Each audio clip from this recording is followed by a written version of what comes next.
Olá, irmãos. Professor Marlon Meira aqui para a gente começar a nossa aula 6, os três capadócios, defensores da Trindade. Os três capadócios defensores da Trindade são a sequência do capítulo do livro que é chamado A Igreja Antiga e a Teologia.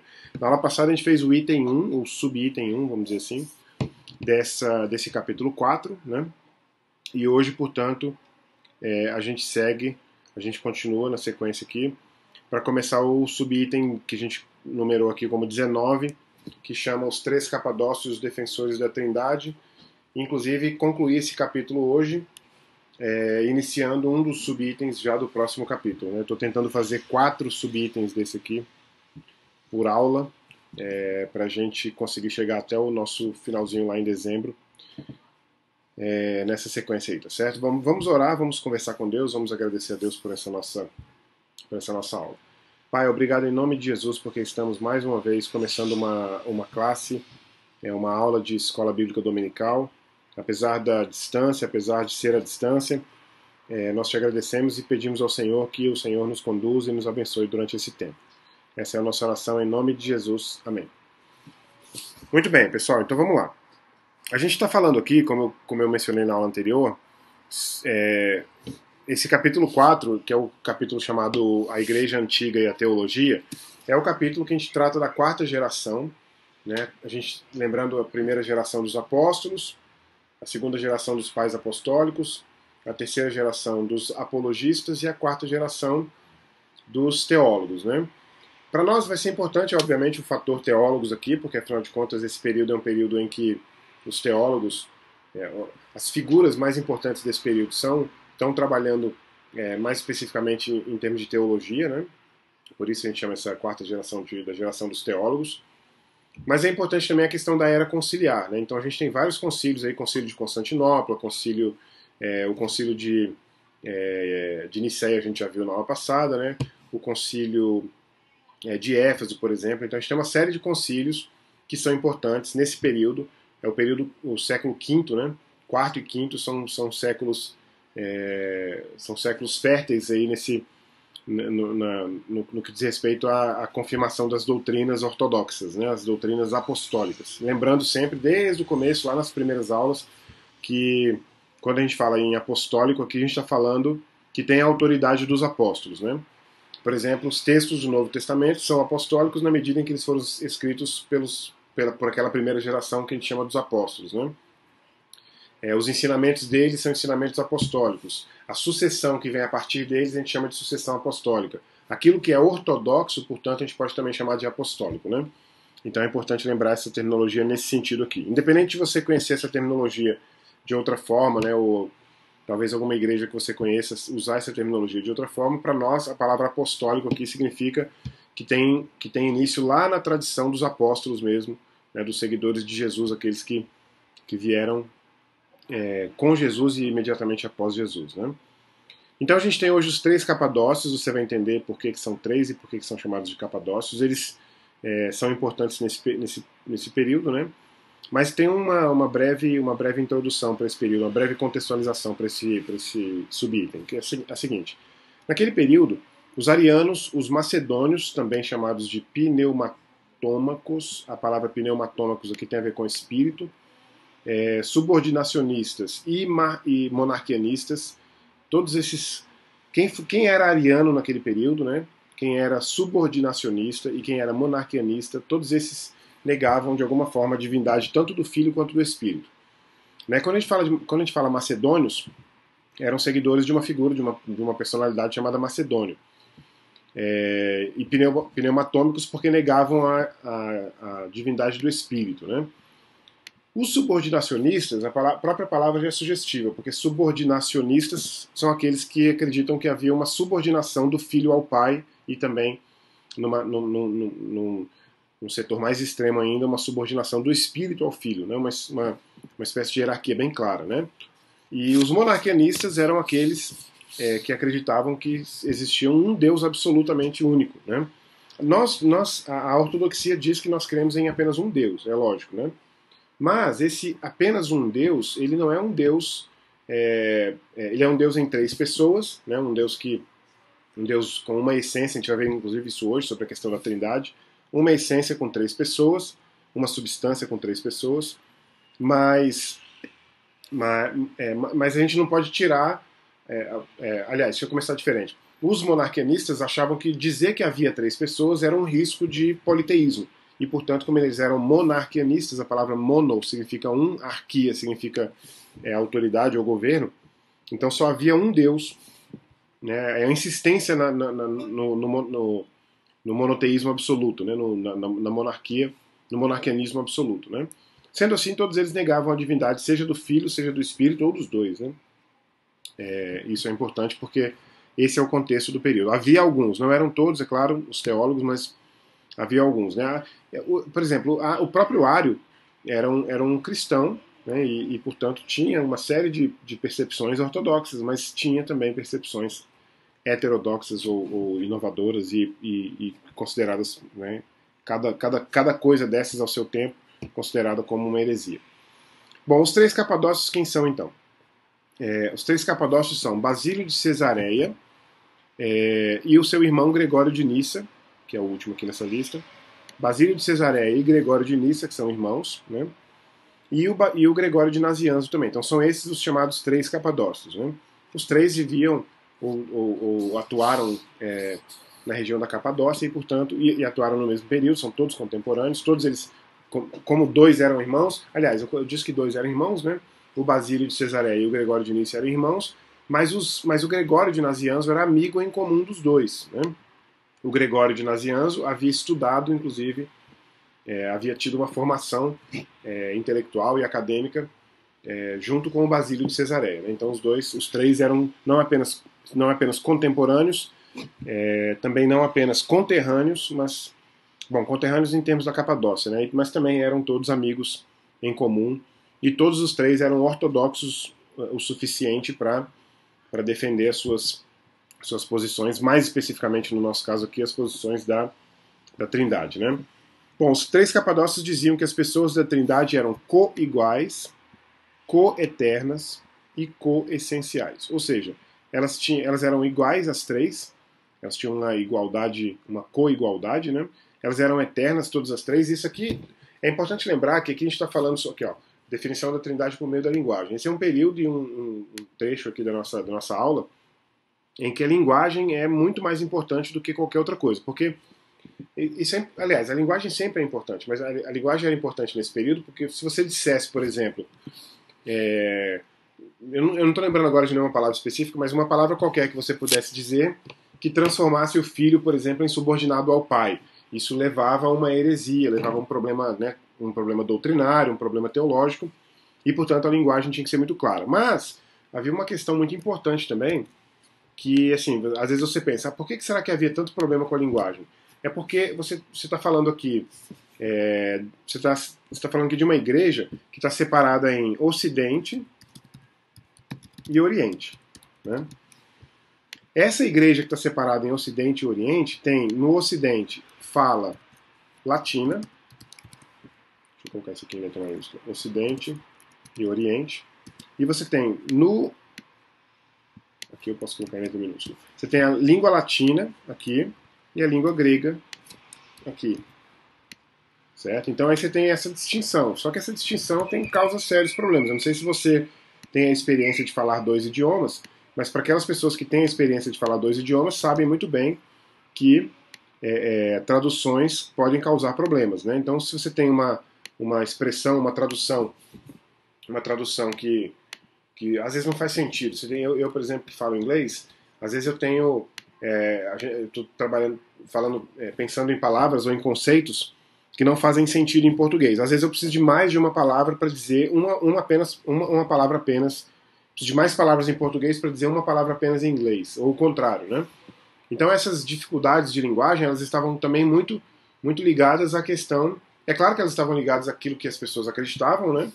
Ou não acreditavam, e estava ligada também à questão da linguagem, do idioma que eles falavam. Né? Então o fato de falar latim, ao escrever os seus textos, na hora que os seus teólogos, né, contemporâneos, e até posteriores, é claro, liam os seus textos, mas traduzidos para grego, Ou então, quando os gregos liam em latim, mas com a mentalidade de uma linguagem grega, então havia confusões de linguagem e essas confusões precisavam ser resolvidas. Né? Por causa dessas confusões, não apenas delas, por causa de crenças também. Né? Por exemplo, quando você não acredita que o Filho é Deus, não é só uma questão de linguagem, é uma questão de crença. Você não crê que ele seja Deus. Né? Então você diz que ele não é Deus, não é porque você disse que ele era Deus, mas na linguagem ficou perdido. Não. Então existiam os dois problemas. Né? A linguagem o problema da linguagem era causado por dois problemas. O problema do próprio idioma, quando se traduzia quando se traduzia ou quando se lia num outro idioma. Isso a gente percebe muito eu percebo muito isso em livros. Quando você está lendo um livro, os próprios livros que eu leio, por exemplo, para fazer essa aula, né, os dois do Gonzalez, o História Ilustrada do Cristianismo, que foi, apesar do Gonzalez ser cubano, mas ele é radicado nos Estados Unidos há muitos anos, então ele escreve em inglês. Então História Ilustrada do Cristianismo, escrito em inglês, e História do Pensamento Cristão, escrito também em inglês pelo Gonzalez, e esse nosso livro, Panorama da História da Igreja, todos eles foram escritos em inglês e traduzidos para português. Então quando você às vezes está lendo e você percebe, quem fala os dois idiomas percebe, olha só como é que esse tradutor traduziu essa parte, né? Eu não traduziria assim, ou não deveria ter sido traduzido assim, por causa de questões de linguagem em termos de duas línguas na mesma mente, né? Então as pessoas da Trindade para os três capadócios eram coiguais, coeternas e coessenciais, ou seja, tinham a mesma essência, a mesma eternidade, ou seja, não foram, o Filho não foi criado, né, e o Espírito também não foi criado, tanto o Filho quanto o Espírito são eternos como o Pai, e também são iguais. Né? Então a palavra igual aqui é importante porque existe a palavra semelhante, que você deve se lembrar das três posições lá no Concílio de Nicéia, lembra? Mesma substância, substância diferente ou substância semelhante. Então, igual, diferente e semelhante são três palavras muito importantes. Claro que igual e diferente fica claro, né, a diferença entre as duas. Semelhante e diferente também fica claro. Mas às vezes você pensa que semelhante e igual são a mesma coisa, mas não são. Né? Então é importante deixar claro, os três capadócios acreditavam nisso, que era importante deixar claro que as três pessoas eram iguais, todas elas eram iguais. Né? Bom, o Basílio de Cesareia, na verdade você vai perceber uma coisa importante aqui, que a gente tem mais informação sobre o Basílio, um pouco menos sobre o Gregório de Nazianzo e um pouco menos ainda, uma linha só sobre o Gregório de Nícia. A questão não é que nenhum deles era mais importante que o outro. A questão é que os três estão trabalhando em cima da obra do outro. Né? Então, você tem o grosso dos três está colocado aqui nesse texto aqui do Basílio de Cesareia, né? E os outros dois estão concordando com a maioria do que o Basílio está dizendo, portanto não seria necessário repetir aqui, mas estão acrescentando também com a sua originalidade. Então o que acrescenta aqui, na verdade, é a sua originalidade. Né? Então, o Basílio de Cesareia dizia, portanto, que a distinção era entre essência e pessoa. Na Trindade você tem um Deus e três pessoas. Certo? A distinção que tem que ser feita não é entre as três pessoas, mas entre a essência da divindade e as próprias pessoas dessa divindade. Né? Isso é que é importante. Essa essência, aliás, entre as duas coisas, a essência identifica qualidades de Deus, como por exemplo onipotência, onisciência, onipresença. Né? Então a onisciência de Deus está na sua essência. A onisciência, a onipotência, né, e a onipresença de Deus têm relação com a sua essência. Já a questão do Pai, do Filho e do Espírito tem a ver com a pessoa. Né? Então se você trata, por exemplo, de qualidade, está falando de... Deixa eu colocar assim, essência, não, só para puxar para baixo aqui na pessoa.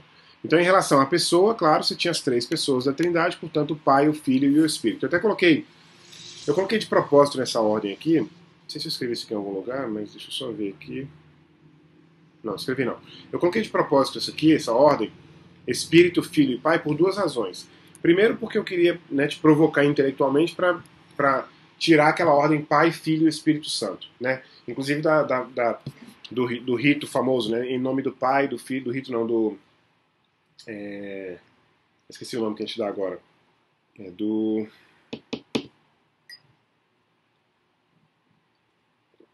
Só posso dizer da fórmula, né? Em nome do Pai, do Filho e do Espírito Santo. Porque se você coloca em nome do Pai, do Filho e do Espírito Santo, pode correr o risco de você confundir isso com uma hierarquia. E é importante lembrar que não há hierarquização. Vou até colocar em letra maiúscula aqui, ó. Não há hierarquia. Aqui, ó. Eu coloquei isso aqui, vou copiar. Vou apagar aqui e copiar. Eu sabia que tinha colocado. Ó, não pode haver hierarquização entre as pessoas da Trindade. Então tá isso. E eu coloquei também em ordem alfabética de propósito aqui, só para você perceber que realmente não tem hierarquização. E se eu colocar assim, colocando na ordem alfabética, dá essa clareza de que não há uma superioridade do pai em relação ao filho e nem do filho em relação ao pai, né? E uma inferioridade do espírito em relação tanto ao pai quanto ao filho, né?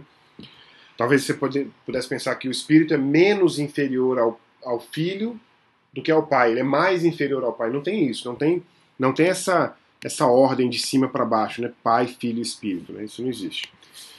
Bom, há diferenças, né? Mas a diferença não é de hierarquia, como a gente vai ver aqui na frente. O Basílio de Cesareia foi um dos três que escreveu, por exemplo, um tratado sobre o Espírito Santo, obviamente defendendo a divindade do Espírito Santo nesse tratado, né?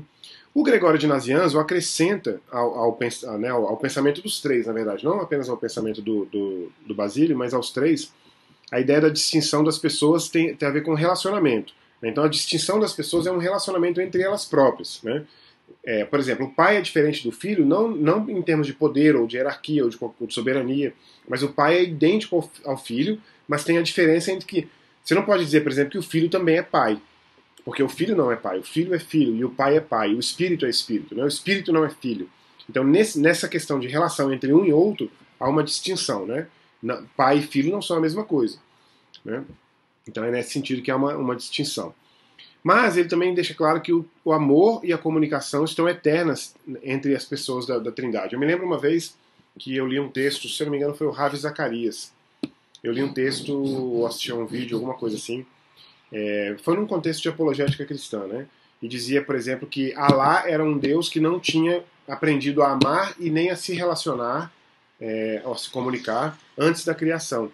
Porque é um Deus único que não se relaciona com ninguém na eternidade. Só depois que ele cria é que ele tem. É como se ele se surpreendesse, né?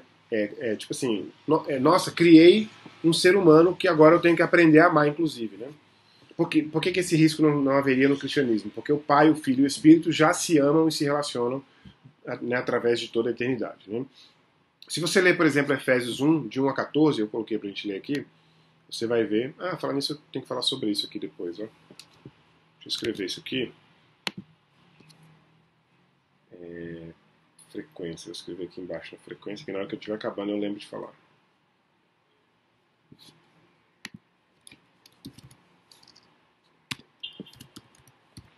Formulário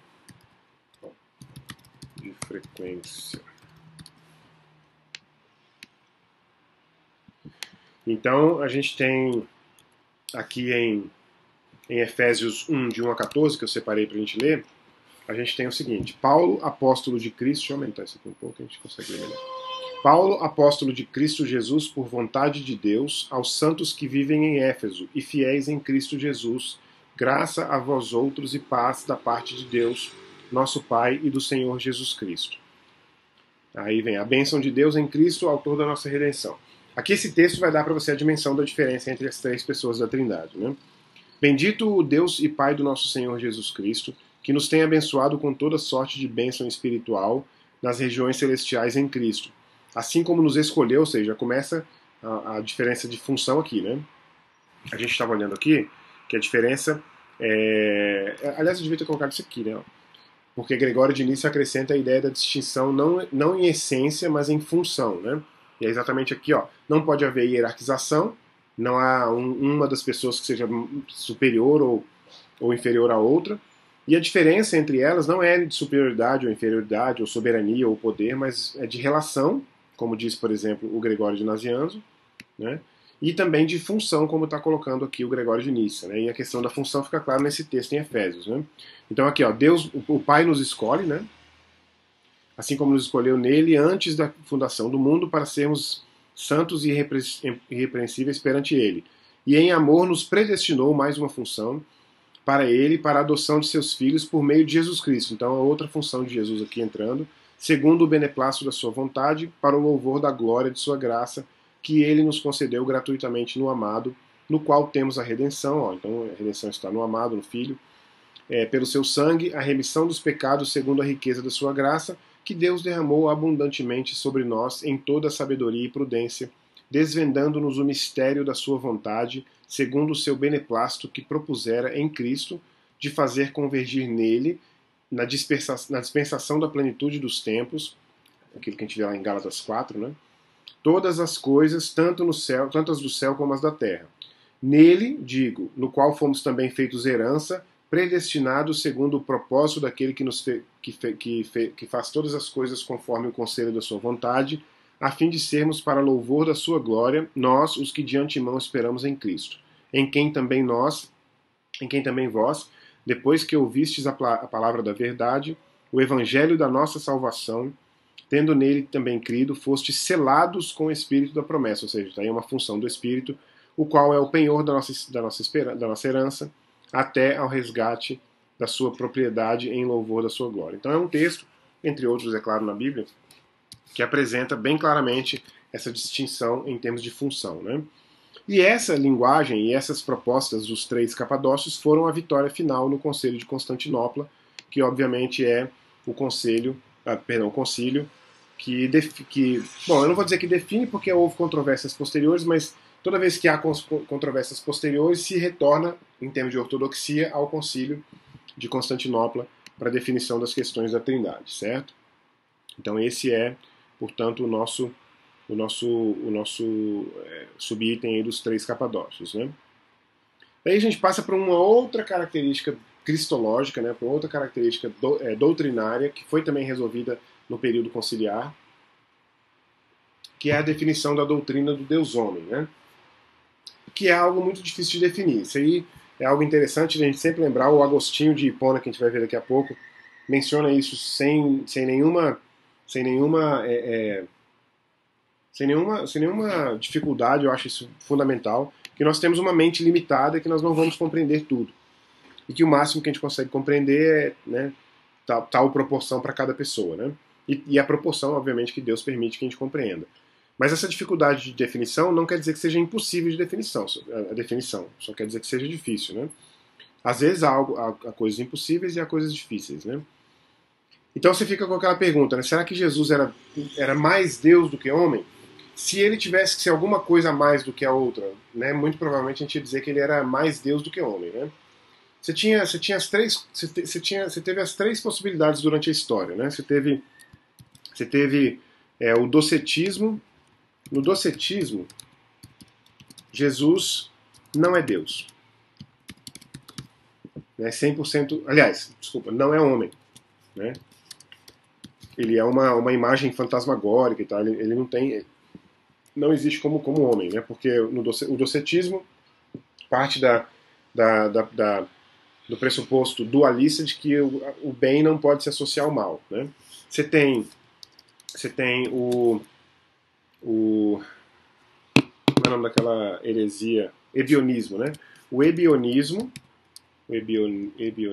que dizia que ele era Deus, mas não, que ele era homem, mas não era Deus, né? Não era Deus. O ebionismo dizia que ele não era Deus. E você tem, obviamente, a ortodoxia, vou colocar aqui a ortodoxia, que diz que ele é Deus e homem na mesma proporção, na mesma medida, né? Então são essas três formas de ver Jesus, né? Ou ele era Deus, mas não era homem, ebionismo, era homem, mas não era Deus, era Deus, mas não era homem, docetismo, era homem, mas não era Deus, ebionismo, e era Deus e homem na ortodoxia, né? É claro que essas dificuldades que houve aqui, nesse período, não se reportavam, quer dizer, não eram dificuldades docetistas ou ebionistas em si, né? Mas elas tinham, durante a história, formas diferentes de ser identificada, e entre elas, essas duas que a gente acabou de falar, o docetismo e o ebionismo, que eram mais anteriores, né, que a gente já tinha visto lá atrás. Bom, o problema da doutrina do Deus-Homem, ou seja, o problema da cristologia, foi apresentado por no nosso livro traz aqui três tentativas, vamos dizer assim, né? A primeira delas da escola de Alexandria, a segunda da escola de Antioquia, e a terceira na figura do Eutiques, ou Eutiques, na verdade, né? Para ser Eutiques tinha que ter um acento aqui. Eu já vi com acento aqui. Mas o Eutiques, ou Eutiques, era uma terceira tentativa. Aí você vai ver dois extremos e uma tentativa de conciliação aqui. Então, num dos extremos estava a escola de Alexandria, que era influenciada por Orígenes, por Atanásio. Aliás, Atanásio pode ser considerado um grande defensor da ortodoxia, mas nenhum deles, eu sempre digo isso, nenhum deles depois dos apóstolos acertou apenas, né, em termos de doutrina. Só os apóstolos que acertaram tudo em termos de doutrina, porque eles foram inspirados pelo Espírito Santo e por isso não podiam errar, né? Mas todos os demais erram, né? O próprio Atanásio, que foi um grande defensor, por exemplo, do credo niceno, vai tender a um problema no caso da cristologia, né? E o neoplatonismo também, que é aquela percepção filosófica, aquela cosmovisão filosófica que a gente viu também anteriormente, que não quer dizer que seja exatamente ruim, mas que pode causar problema se for levado às últimas consequências, né?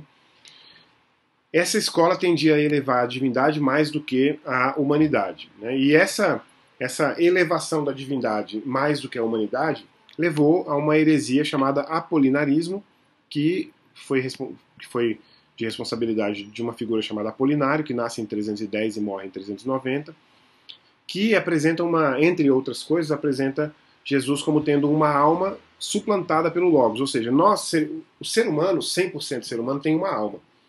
Jesus não poderia ser 100% humano, por quê? Porque na proposta do Apolinário ele não tinha alma, ele tinha o Logos. A alma é suplantada pelo Logos. Então a palavra de Deus suplanta ou substitui a alma, e portanto Jesus não tinha uma alma humana como a nossa, ele tinha a presença do Logos, né? Ou seja, a atuação e a presença do Logos no lugar da alma, onde deveria ser a alma de Cristo, estaria ali, por exemplo, o Logos de Deus, né? O Logos do Pai.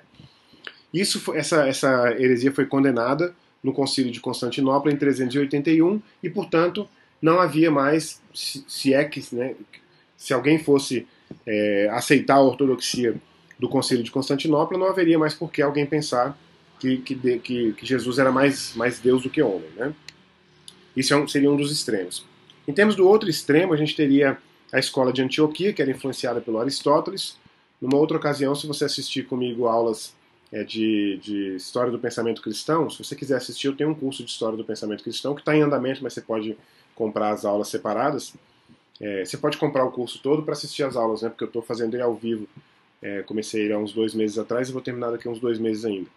Então você pode fazer, e aí você vai aprender a diferença entre a perspectiva de Aristóteles, da filosofia aristotélica, e a perspectiva da filosofia platônica, né? Você vai conseguir perceber essa diferença. Que não é o caso aqui, porque seria longo. Mas a escola de Antioquia é mais influenciada por Aristóteles e dá maior distinção entre a divindade e a humanidade. Olha só que eu falei dos dois extremos, mas na verdade não é que existia um extremo em que colocava a divindade superior e o outro extremo que colocava a humanidade como superior à divindade, mas é que nesse outro extremo havia uma distinção muito grande entre as duas coisas, entre as duas naturezas, né? E essa distinção levou à heresia chamada nestorianismo por causa de um bispo chamado Nestório, que nasce em 386 e morre em 451. Você vê que as datas já são assim, depois do apolinarismo, né, ou seja, o Apolinário morre em 390 e só ali por volta daquela mesma década praticamente é que vai nascer o Nestório, que vai ser responsável por essa heresia chamada nestorianismo, né? Aliás, alguns historiadores não creem exatamente que Nestório era responsável por essa heresia, mas o nome nestorianismo ficou associado ao seu nome, né? Dava uma distinção absoluta, completa entre as duas naturezas, como se não houvesse aquilo que a gente chama na teologia de communicatio idiomatum, ou seja, como se não houvesse uma comunicação entre as naturezas, né? O que havia, se você imaginar que tivesse que haver alguma união, essa união era artificial e ela acontecia mediante a vontade de Deus, né? Não era uma coisa do tipo, por exemplo, a gente deveria se lembrar que quando Cristo ascende aos céus, ele ascende com o corpo glorificado, né? E Cristo não perdeu esse corpo. Então as duas coisas estão unidas, né? Se você separa demais as duas coisas, você corre até o risco de pensar que, mesmo tendo ascendido aos céus com o corpo, Cristo perde esse corpo posteriormente para ficar só o espírito, né? Uma coisa mais ou menos assim. Eu não me lembro de ter ouvido nenhum teólogo daquele período propor isso, mas dá a impressão de que isso seria uma proposta praticamente óbvia, né? Essa heresia é condenada no Concílio de Éfeso, em 431, ou seja, posterior ao Concílio de Constantinopla. Mas nesse período ainda, ou seja, inclusive antes mesmo do Concílio de Constantinopla, a gente tem aquilo que a gente pode considerar como uma posição, entre aspas, a gente pode considerar como uma posição conciliatória entre os dois, porque daria uma combinação, uma espécie de combinação entre as duas unidades, desculpa, as duas naturezas, que diminuía a divindade. Aliás, não é que diminuía a divindade, mas dava menos ênfase à divindade e à humanidade ao mesmo tempo, só para colocar as duas unidas de alguma forma, né? E assim, é confuso mesmo, assim, dá a impressão de que eu estou com dificuldade para falar sobre essa proposta do Eutíquez, mas é que a proposta do Eutíquez era confusa mesmo, sempre foi considerada como confusa, e obviamente, como não tinha clareza, a gente aprendeu isso com os capadócios, né? Como não tinha clareza, precisou ser condenada no Concílio de Calcedônia. Então você tem Concílio de Calcedônia, Concílio de Éfeso e Concílio de Constantinopla, de 381 a 451, você tem três períodos, três concílios fundamentais, isso sem contar o de Niceia, né? O de 325, dando aí, como eu falei no começo desse período, o século IV e o século V como dois períodos importantes naquilo que a gente chama de período conciliar. Né?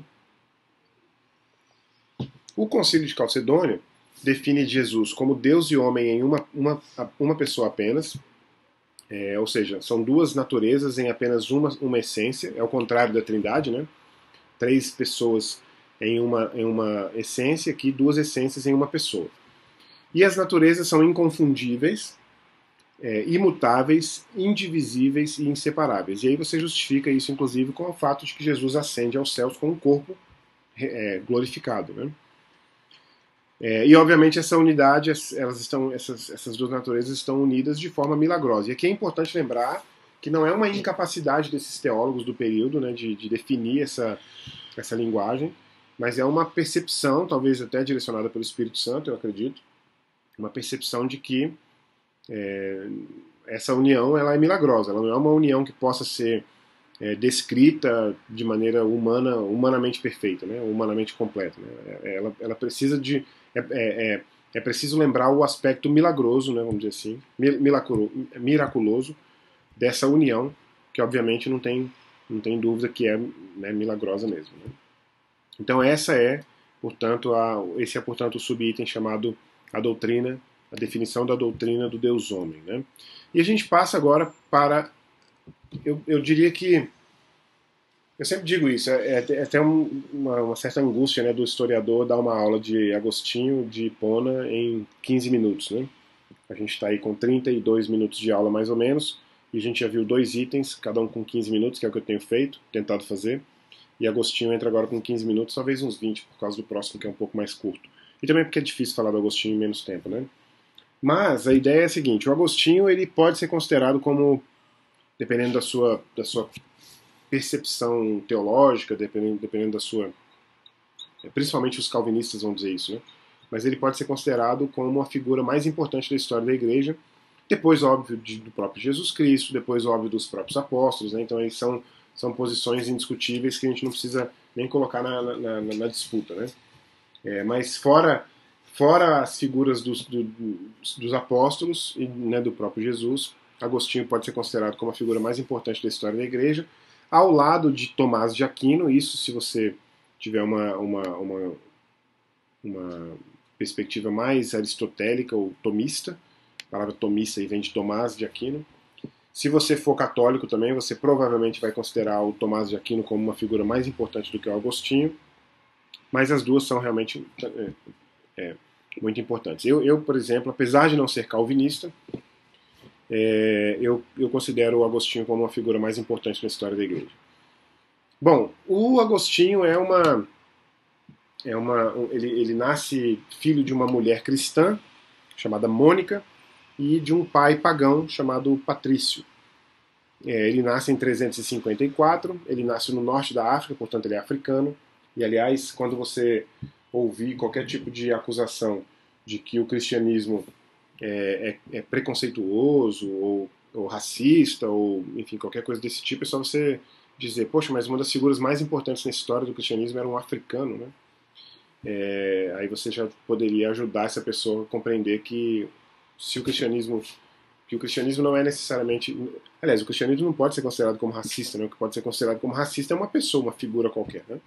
Mas o Agostinho é um africano, nasce no norte da África em 354, E é como é um filho de uma família, no mínimo de classe média, ele tem educação desde o começo da vida, e ele se interessa e se especializa, né, e se torna uma figura importante no campo da retórica. Né? Ele se torna um professor de retórica e se torna, portanto, na sua região, uma figura importante para o estudo da retórica. Né? Num determinado momento na sua vida, ele se depara com leituras do Cícero. O Cícero nasce em 106, só para colocar uma data para você ter uma ideia, ele nasce em 106 a.C. e morre em 43 depois de, desculpa, 43 antes de Cristo também, né? 106 a 43 antes de Cristo. Bom, ele não viveu 150 anos mais ou menos, né? Então ele nasce em 106 antes de Cristo e morre em 43 antes de Cristo, né? O Cícero é um retoricista famoso e o Agostinho se depara com leituras do Cícero, claro, nos seus estudos e nas suas preparações, né, nas suas aulas de retórica, ele se depara com leituras de Cícero. E a gente pode, o livro aqui traz Teólogo da Graça, mas a gente pode colocar como a busca pela verdade sendo provavelmente a característica mais importante do Agostinho, né? Ele toda a sua dedicação, principalmente a partir da leitura de Cícero, né? Toda a sua dedicação aos estudos, à retórica, né? Mesmo não sendo cristão, ele não era cristão, toda essa sua dedicação está justificada, segundo ele, pela sua busca pela verdade. Né? Bom, o Agostinho tem, logo desde o começo da sua vida, ele tem algumas dificuldades muito importantes. A primeira delas é a dificuldade do problema do mal. Para ele era, vamos lembrar que ele era filho de uma mulher cristã e a Mônica criava o Agostinho. Eu fico imaginando isso, fico tentando imaginar isso mais próximo, né, assim, com mais detalhe, mas os detalhes, inclusive, estão no seu livro chamado Confissões, mas eu fico tentando imaginar isso ao máximo que eu posso, né? Mas a sua mãe criava o Agostinho para que ele se convertesse. Ela dava uma educação cristã para ele, deu uma educação cristã para ele. O pai, obviamente, trabalhava e o pai ficava mais ausente. Ele fala pouco, inclusive, do pai. O pai estava mais ausente, a mãe estava presente o tempo inteiro. E a mãe criava o Agostinho com muito cuidado para que ele se tornasse um cristão no futuro. Né? Orava pela conversão dele e criava ele como um cristão, né? ou para se tornar cristão. Né? Mas por causa dessa criação, ele teve um contato com o evangelho desde o começo. Né? Foi criado. A gente poderia usar aquela expressão que a gente usa hoje em dia, foi criado no evangelho, né, vamos dizer assim. Né? Não sei se a gente pode considerar que ele foi à igreja ou qualquer coisa desse tipo, mas ele foi criado por uma mãe cristã que estava criando ele especificamente com o propósito de que ele se convertesse, né, na vida adulta. Né? E, portanto, por causa disso, ele tinha uma dificuldade muito grande com o mal, com o problema do mal, porque ele não entendia, aliás, como que podia haver mal no mundo, no mesmo mundo que havia sido criado por aquele Deus que a mãe dele pregava para ele. Se o Deus que a mãe dele pregava para ele fosse real, o mal não deveria existir. Aliás, durante toda a história da humanidade, bom, enfim, durante pelo menos toda a história de Jesus para cá, pelo menos, vamos dizer assim, o mal tem sido um dos problemas mais difíceis de se resolver. Aliás, ele não é um problema difícil de se resolver, é um problema difícil de compreender. Eu até queria dar uma dica para vocês de apologética cristã, que quando uma pessoa disser para você que o fato de existir mal comprova que Deus não existe, isso é um grande absurdo, porque o mal é uma escolha. E eu posso até colocar uma linha aqui que é interessante. Você tem assim, você tem Deus cria por causa do amor, né? Deus cria por causa do amor. Deus ama e, portanto, cria. Certo? Só que o amor, por sua vez, ele pressupõe. Aliás, deixa eu colocar. Não, é o contrário. O amor vem primeiro aqui. O amor, ele redunda necessariamente na liberdade. Se você ama, você dá liberdade. Né? Então você tem aqui o amor redunda necessariamente na liberdade. Se você não dá liberdade, você não prova o seu amor. E a liberdade, por sua vez, vai dar vazão aqui, às escolhas.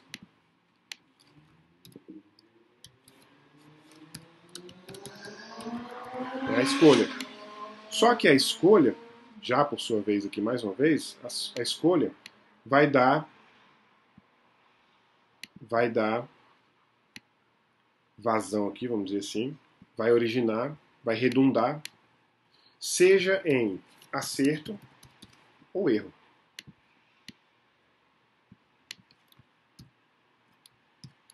Seja em acerto ou em erro. Então, quando você diz, por exemplo, ou seja no bem ou no mal, vamos dizer assim, né? Então, quando você diz, por exemplo, que existe o mal, se você disser existe o mal, portanto não pode existir Deus, você pode ter que voltar numa sequência, né, para trás e dizer o erro só existe porque alguém fez alguma escolha. A escolha só existe porque alguém deu a ela liberdade. E a liberdade só existe porque alguém deu a essa pessoa amor, ou porque alguém teve amor por essa pessoa. Então, não existe como você negar a existência de Deus por causa do mal. Pelo contrário, a existência do mal prova. A existência do mal é prova da existência de Deus, né? Porque Deus diz na Bíblia, eu sou amor, né? Deus é amor. Se Deus é amor, então, obviamente, ele só pode criar as pessoas com liberdade. Obviamente que isso é um risco, né? Deus está correndo um risco, mas Deus não pode tirar a liberdade, porque se Deus tira a liberdade, ele não tem amor. É impossível que Deus. É impossível para Deus ter criado. Seria impossível para Deus ter criado o ser humano sem liberdade. Porque Deus é amor, né? Ele só pode agir com base no amor. E, portanto, se ele age com base no amor, ele redunda necessariamente na liberdade. Mas ele também corre o risco, vamos dizer assim, né, de que as pessoas escolham desobedecê-lo. Por quê? Né, por que ele corre esse risco? Porque ele deu liberdade. E a liberdade necessariamente redunda em escolha. A escolha, obviamente, não vai ser sempre a mesma. Né? Você não vai escolher sempre acertar. Adão, por exemplo, recebeu a liberdade para escolher entre o acerto e o erro. Ele acertou durante muito tempo, até o dia que ele descobriu o erro, né? Até o dia que ele erra pela primeira vez. Então a questão é assim, pro Agostinho, inclusive depois o Agostinho vai perceber a coisa exatamente assim. Mas o Agostinho começa a sua carreira, vamos dizer assim, com uma dificuldade muito grande de aceitar o mal, e ele entende, ele acha que a resposta para o mal é no maniqueísmo. A gente já viu o maniqueísmo lá atrás, né? É engraçado, é interessante, esse é um grande furo na biografia, na história do Agostinho. É um grande vacilo, vamos dizer assim, na história, na biografia do Agostinho, porque o maniqueísmo era uma filosofia, né, uma espécie de pensamento muito inferior, enfim, né, muito superficial, né? E o Agostinho, com toda a sua inteligência, acaba sendo seduzido aí, vamos dizer assim, por essa escola de pensamento, né? Ele se decepciona com o líder Fausto porque todo mundo diz ele faz perguntas para as pessoas e as pessoas sempre respondem. E quando ele faz perguntas mais profundas, as pessoas não dão conta de responder e indicam, o Fausto virá, né, o nosso líder chega aí a qualquer momento e quando ele vier você pergunta para ele. Quando o Fausto chega, ele pergunta para o Fausto sobre uma série de coisas e o Fausto não consegue convencê-lo da resposta e, portanto, ele se decepciona com o Fausto, né? Outro problema também que o Agostinho tinha era um problema moral, mas esse é um problema muito mais prático, vamos dizer assim, um problema ético, né? Porque o Agostinho, como não era cristão, ele não se sentia. Como ele era cristão e essas tentativas de busca pela verdade, seja na filosofia, seja no maniqueísmo, não exigiam dele um ascetismo qualquer, então ele vivia uma vida promíscua, principalmente em relação ao sexo. Ele tinha uma dificuldade tremenda em suportar o seu desejo sexual, né, em extravasar o seu desejo sexual. E esse problema moral, vamos dizer assim, do sexo nele, vai redundar num filho. Eu não sei exatamente como que a gente poderia considerar isso do ponto de vista estritamente cultural da sua época e do seu lugar, mas ele tem um filho bastardo, vamos dizer assim, com uma mulher, e é o único filho que ele tem, inclusive, e ele acaba, logo depois que ele se converte, que ele deixa essa mulher por causa da sua. Deixa essa concubina, né, ou seja, essa amante, vamos dizer assim.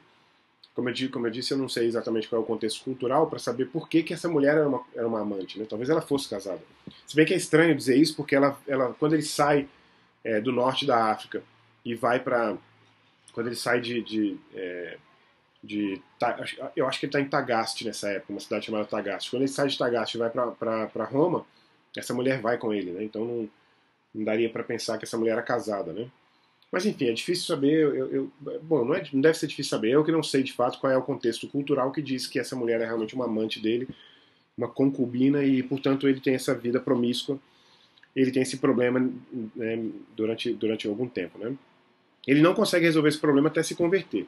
Isso é importante também lembrar, porque essa é a importância da conversão autêntica na vida de uma pessoa. Né?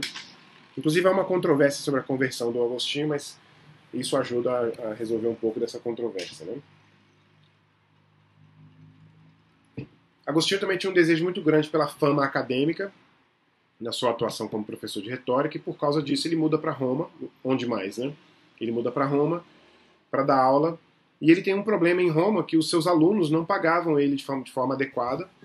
Acho isso interessante porque isso era uma forma como os professores se sustentavam naquela época, já que não havia escolas e nem faculdades, universidades, né, nesse sentido, para pagar salário, né, contratar professores e ter alunos que pagassem mensalidade e tal. Então os professores davam aulas particulares sempre e, enfim, os seus alunos pagavam para eles. E ele tinha problema com o pagamento de alguns alunos em Roma e por causa disso ele vai para Milão, onde ele começa a dar aulas também numa escola, aí sim é uma escola que já havia sido montada.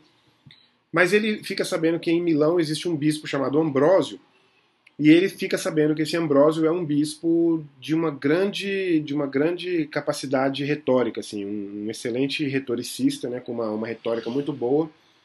Retórica é a forma correta de se falar, né?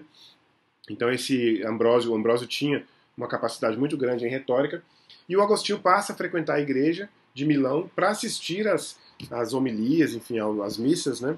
Nessa igreja, não necessariamente numa busca por qualquer característica espiritual, mas buscando ver o Ambrósio falando, né? Ver como ele fala, quais eram os métodos que ele utilizava na sua retórica e tal.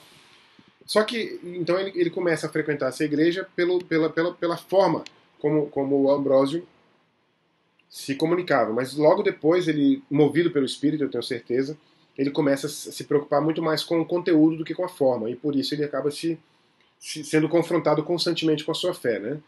E ele é confrontado com a sua fé constantemente mesmo, porque ele fala isso nas confissões. Ele diz que ele queria se converter, mas ele queria continuar na sua vida promíscua, né? Ele tinha muito prazer na sua vida promíscua, na sua liberdade, vamos dizer assim. Então ele pedia às vezes assim, me dá castidade, mas não agora, né? Ou seja, me dá castidade, eu desejo, eu sei que eu tenho que ser casto, né? Mas ele não queria naquele momento, porque ele ainda queria viver aproveitando a sua condição de livre, a sua condição, né, de... Ele sabia que depois que ele se convertesse ele não teria a liberdade que ele tinha, né? E assim, enfim, a liberdade em termos de promiscuidade, né? E aí um dia eles tem duas ocasiões que confrontam muito o Agostinho, porque ele sabe de algumas figuras que eram importantes tradutores do grego para o latim, que se convertem e que abandonam a sua carreira na retórica para viver uma vida, né, até monástica mesmo. E ele se confronta com isso e pensa, poxa, essas pessoas fizeram isso e não é possível que eu não vá fazer também, não é possível que eu não seja capaz de fazer. Então ele sai desesperado, chorando mesmo, angustiado, para um jardim. E aí nesse jardim ele senta ali em algum lugar com a Bíblia, começa a ler a Bíblia, claro, manuscrita, né? Ele pega umas páginas da Bíblia que ele está lendo ali. Eu não sei por que razão especificamente ele está lendo a Bíblia, mas ele pega algumas páginas da Bíblia e amassa e joga essas páginas e continua chorando e orando ali, né, conversando com Deus e dizendo, eu quero ser casto, mas não consigo. Fulano se converteu, o outro também se converteu e tal. E aí acontece que ele ouve umas crianças brincando, tem umas crianças brincando perto do parque, e ele ouve quando uma das crianças diz, pega e leia, pega e leia, pega e leia. Então ele vai lá e pega de novo o texto que ele havia amassado e começa a ler. E ele faz aquilo que a gente faz de vez em quando, a gente abre o livro assim, né, aliás, a Bíblia, em qualquer página, e lê ali qualquer coisa que aparece, né? E quando ele abre, ele chega a esse texto aqui, ó, Romanos 13, versos 13 e 14, que diz, andemos dignamente como em pleno dia, ou seja, como aquele que não se esconde de nada porque a claridade mostra tudo, né? Não em orgias e bebedices, aí cai direto nele, né? Não em orgias sexuais, né?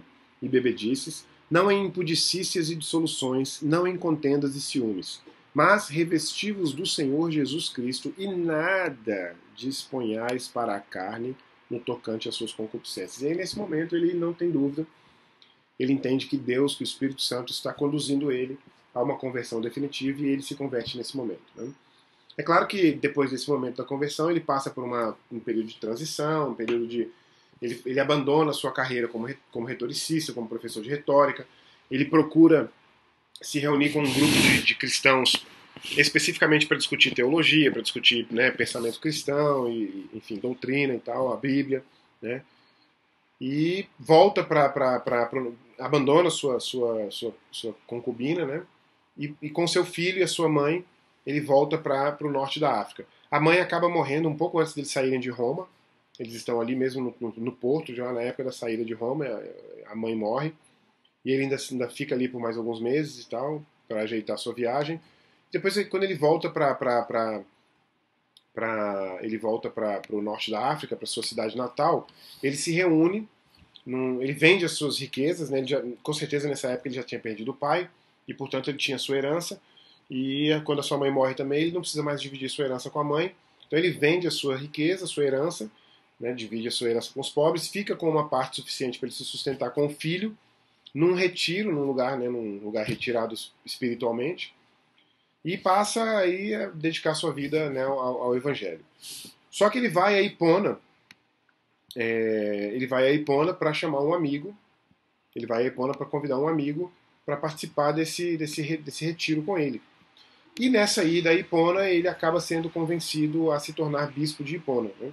Então ali ele fica e, portanto, a partir de então ele passa a ser bispo com todas as suas, né, suas prerrogativas de bispo, todas as suas funções e assim por diante, né? Então essa é a história do retorno dele para o norte da África, né?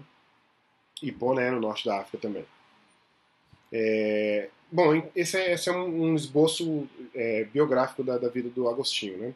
Em termos de teologia, ele vai escrever contra o pelagianismo. O Pelágio era uma figura, não sei se ele era exatamente um bispo, mas ele era no mínimo um sacerdote britânico que tem uma posição extrema em relação à salvação. Ele acredita em algumas coisas interessantes, mas assim, não ortodoxas, né? Por exemplo, que ele não acredita no pecado original. Ele acredita que a gente pode se salvar sozinho, né? Ou pelo menos assim, que a gente pode não pecar, né? Ou seja, ele tinha uma posição de que ele acredita que a sua salvação era por decisão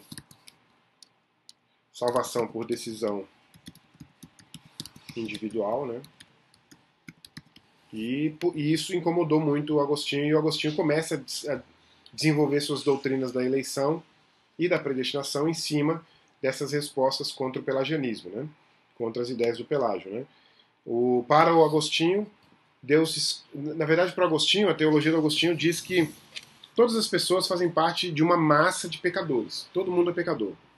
Isso é bíblico, né? Paulo diz isso em Romanos: todos pecaram, todos estão separados da glória de Deus, e o salário do pecado é a morte, né? Romanos 6. Romanos 3 e Romanos 6. E nesse sentido, se todos são pecadores, o que Deus faz é permitir que todos vão para o inferno, porque o lugar certo de todo mundo, né, é o inferno. Só que como Deus cria o ser humano para passar a eternidade com ele, então ele separa alguns entre aqueles que já estão condenados e ele predestina aqueles, elege aqueles para a salvação. De certa forma é interessante esse posicionamento, porque esse posicionamento não culpa Deus de condenar ninguém. Deus não condena ninguém. Deus escolhe aqueles que ele quer que não sejam condenados. Deus tem misericórdia de alguns, né? E não tem de todos. Esse é o posicionamento do Agostinho. O Calvino, posteriormente, 1000 anos depois, mais de 1000 anos depois, 1150 anos pelo menos depois, ele vai dar um passo à frente e vai dizer que Deus escolhe inclusive aqueles para salvação, né? Desculpa, para perdição. Então Deus escolhe tudo, tanto os da perdição quanto os da salvação. E a doutrina também da Trindade, que é importante no Agostinho, porque a doutrina da Trindade ela é definida teologicamente no Agostinho. Você pode ver que Agostinho morre em 420, né? E em 451 a gente tem o concílio de, agora esqueci qual que é, mas a gente vê aqui agora. Eu sempre confundo os três, é o de Constantinopla e de Calcedônia, né? O próprio de Éfeso é depois da morte dele e tal. Então ele tem uma participação fundamental em termos de teologia nos concílios desse período. Aliás, ele tem uma participação em termos como eu falei, ele morre antes, óbvio, mas ele tem uma participação em termos dos seus escritos, né? Em termos de influência. Esses concílios não seriam o mesmo se Agostinho não tivesse escrito, né? É isso que eu quero dizer. E a sua definição da doutrina da Trindade é exatamente a definição que fica posteriormente no Ocidente, né? Aqui a gente está falando de Ocidente e Oriente, e o Agostinho era do setor, vamos dizer assim, eu fiz aquela separação aquela hora aqui, né? O Agostinho era do setor ocidental, né, do cristianismo naquele período. E para concluir a parte do Agostinho aqui, a gente fala sobre aquilo que nós, historiadores, chamamos de filosofia da história. Grosso modo, a filosofia da história é uma percepção de que a história tem começo, meio e fim, e que Deus está por trás, tanto do começo, quanto do meio, quanto do fim. Né? Deus tem domínio e soberania sobre toda a história, e a história existe para que ela alcance um propósito que está na soberania de Deus. Então esse é o que a gente chama de filosofia da história. Não é algo necessariamente cristão ou bíblico. Né? Há filósofos da história que não são cristãos, né? Mas a filosofia da história seria, eu considero, não sei se nessa nossa classe aqui tem algum historiador, no ano passado tinha a Mônica, né? A Mônica, professora de história, era minha aluna no ano passado, não sei se esse ano tem alguém. Mas quem quer que assista essas aulas depois e que for um cristão e que for historiador, eu acredito que você não possa ter outra percepção histórica, outra cosmovisão historiográfica que não seja uma filosofia da história, porque afinal de contas a Bíblia é clara de que Deus criou o universo para ter começo, meio e fim, e que ele é o alfa e o ômega, né? Ou seja, ele tem domínio sobre todo o percurso da história, né? A Cidade de Deus é um livro do Agostinho que tem que divide o mundo entre uma cidade que está interessada em Deus, ou está interessada naquilo que Deus propõe como sendo o correto para ela, e a outra cidade está interessada em si mesma e na sua própria glória. As duas cidades estão sempre coabitando uma com a outra, né? Assim, ou seja, você não tem duas cidades separadas, as duas, né, estão lá e cá, né? Estão misturadas. Mas quando Jesus voltar, ele vai fazer a separação, vamos colocar assim, do joio e do trigo, né? Do joio e do trigo, e aqueles que eram cidadãos da cidade de Deus vão ser separados, portanto, e aqueles que eram cidadãos da cidade dos homens vão ser condenados, né? Essa é mais ou menos a percepção da filosofia da história segundo o Agostinho. E a gente conclui aqui o Agostinho, que é muito pouco tempo, mas de qualquer forma uma visão geral mesmo, assim como o nosso curso é um panorama, né? A palavra panorama significa exatamente visão geral, né? Agostinho de Hipona. E finalizamos a nossa aula de hoje entrando já no capítulo 5, que é o capítulo da Igreja Medieval. Há uma mudança, eu disse para vocês no WhatsApp hoje, mais cedo, que eu ia explicar essa mudança, né? Há uma mudança que eu fiz no livro, em termos de ordem, porque esse subitem número 22, a atividade missionária, está contemporâneo ao período do Agostinho. Você vê que o Patrício nasce em 389 e morre em 461. O Agostinho morre em 420 ou 30? Esqueci agora. Mas a gente olha, 30. Então são contemporâneos, né? E por causa disso eu coloquei os dois, então, um na sequência do outro, né? Depois a gente volta, no capítulo 5, o primeiro capítulo que aparece, o primeiro subitem que aparece é esse aqui, do Gregório I. Mas a gente faz ele na próxima aula, e o próximo, inclusive, era esse aqui, atividade missionária. Só depois da atividade missionária junto às tribos germânicas é que entraria o que a gente vai ver hoje, que é a atividade missionária na Irlanda. Mas por uma questão cronológica eu resolvi colocar aqui. Então o Patrício nasce em 389, ele é sequestrado, ele nasce na Bretanha, ele é sequestrado, ele nasce na Bretanha, agora eu esqueci, mas vamos já achar. A gente vai achar a informação aqui agora, quer ver? São Patrício, é ele mesmo. São Patrício, padroeiro da Irlanda.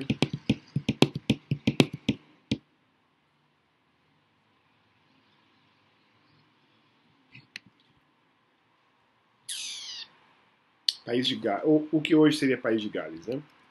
Então ele nasce nessa região chamada Banwen, que é uma aldeia localizada no condado de West Glamorgan, principal área de Nearthport Talbot, no sul do País de Gales. E ele é sequestrado e levado para a Irlanda, certo? E ele fica sequestrado ali 6 anos, fica nesse período de sequestro aí por 6 anos. E nesse período é o período em que ele se converte, inclusive. Né? No período em que ele está sendo cativo, é o período que ele se converte.